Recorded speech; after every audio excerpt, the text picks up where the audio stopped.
Hello friends, स्वागत है आप सभी का आयुर्वेदिक ट्यूब में। तो फ्रेंड्स, आज मैं आप लोगों के लिए जो क्वेश्चन लेकर के आया हूँ, ये क्वेश्चन क्लास 9th की साइंस की बुक से चैप्टर नंबर 8 का इन टेक्स्ट टाइप का क्वेश्चन है। तो ये क्वेश्चन पेज नंबर 107 का क्वेश्चन नंबर 4 है। तो चलिए देखते हैं क्वेश्चन में हमसे क्या पूछा गया है और इसका आंसर हमें कैसे देना है। क्वेश्चन में पूछा गया, what is the quantity which is measured by area occupied below the velocity time graph. अभी मैं समझाता हूँ कि ये क्या कहना चाहते हैं। देखिए, वेलोसिटी टाइम ग्राफ, सबसे पहले हम लोग ग्राफ बना लेते हैं वेलोसिटी का और टाइम का।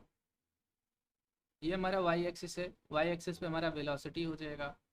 ये हमारा एक्स एक्सिस है, एक्स एक्सिस पे टाइम हो जाएगा। ठीक। अब इस ग्राफ को बोलते हैं velocity time graph, short form में बोलते हैं वीटी ग्राफ। क्या बोलते हैं? VT graph. ठीक है, ओके। अब ये क्या दिखा रहे हैं? तो कह रहे हैं अगर जो यहाँ पर एरिया ऑक्युपाई करेगा, तो ध्यान से समझना, एरिया क्या ऑक्युपाई करेगा।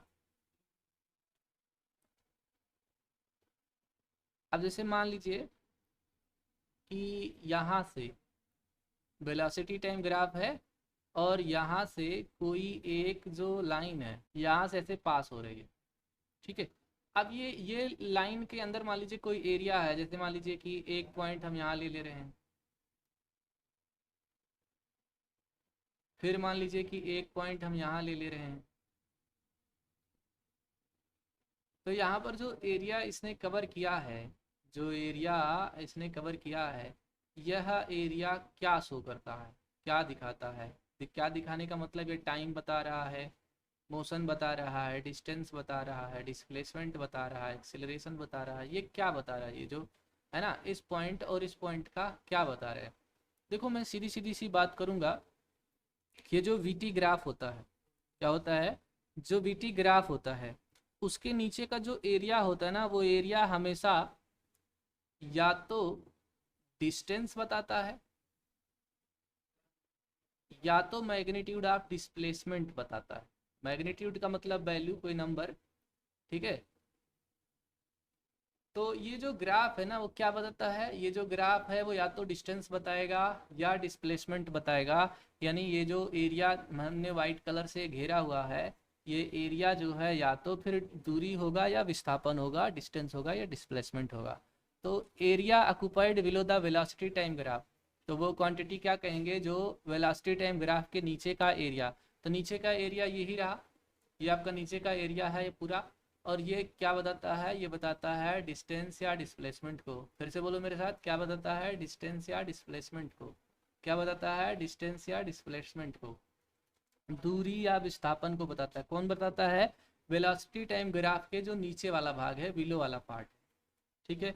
अब इतना तो आप समझ गए होंगे कि ये बताता है डिस्टेंस या डिस्प्लेसमेंट। लेकिन इसका आंसर कैसे रेट करेंगे आप? तो आंसर आप कुछ इस प्रकार से रेट कर सकते हैं, the area under the velocity time graph gives the distance, bracket में लिखिए या और लगा करके लिखिए, magnitude of displacement moved by the car in the given interval of time. मतलब दिए गए टाइम में जो कार तय कर रही है दूरी, तो वेलोसिटी टाइम ग्राफ के नीचे वाला का भाग का जो एरिया होता है वो यही बताता है कि कितनी दूरी तय किया।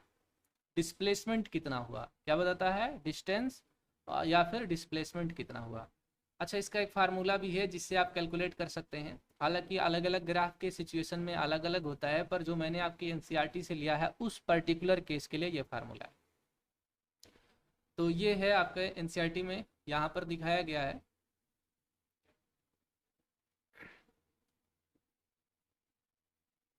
जैसे कि आप देख सकते हैं कि ये हमारा, देखिए, वेलोसिटी है।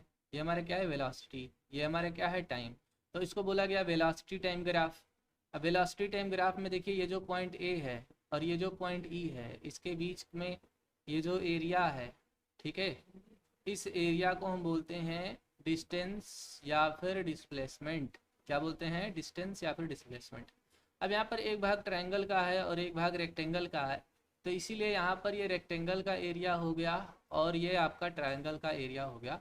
तो जो शेप होगा आप उसको रख करके निकालेंगे, यहाँ पर बेसिकली उस शेप के एरिया का फार्मूला लगा करके निकालेंगे। तो मैंने ये पर्टिकुलर इस क्वेश्चन के लिए बताया है कि वेलोसिटी टाइम ग्राफ के नीचे वाला जो मतलब भाग होता है वो डिस्प्लेसमेंट या डिस्टेंस को दिखाता है। ठीक है। तो मुझे लगता है इस क्वेश्चन का आंसर आपको समझ में आ गया होगा, कैसे लिखना है ये भी समझ में आ गया होगा। वीडियो पसंद आया तो वीडियो को लाइक शेयर करो, चैनल पर नए हो तो चैनल को सब्सक्राइब करके बेल आइकन प्रेस कर लो। कमेंट बॉक्स में अपना सुझाव देना ना भूलें। बाकी सारी लिंक डिस्क्रिप्शन में मिल जाएगी, आप PDF भी वहाँ से डाउनलोड कर सकते हैं। मिलते हैं अगले वीडियो में अगले क्वेश्चन के साथ, तब तक के लिए जय हिंद।